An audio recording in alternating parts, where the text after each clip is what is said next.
Understanding all the AC parts is key to keeping your system running smooth, especially knowing what the condensate drain pan does and why it matters.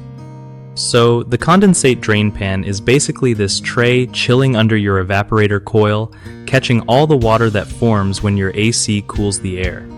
When warm air hits those cold coils, moisture in the air turns into water droplets, and instead of dripping everywhere, this pan catches it. Then, the water usually flows out through a drain line to keep things dry inside your unit. If that pan gets clogged or damaged, you might see leaks or even water damage around your AC. It's super important to check it regularly, clean any gunk or slime that's built up, and make sure the drain line isn't blocked. Sometimes, adding a little bleach can help prevent mold or algae from growing in the pan or drain line.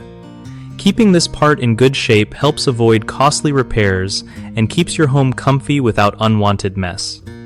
One of the biggest mistakes with the condensate drain pan is ignoring regular maintenance. People forget to clean it, so it clogs up and water spills over, causing leaks. Fix this by setting a reminder to clean the pan and flush the drain line every few months.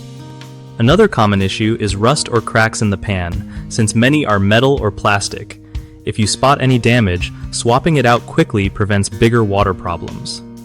Lastly, some folks don't realize the drain line can get moldy or blocked over time, so using a vinegar or bleach solution every now and then keeps it flowing right and stops bad smells.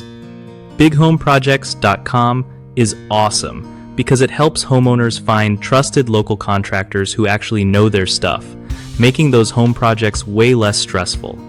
Plus, it gives contractors a solid way to connect with people who need their skills, so everyone wins.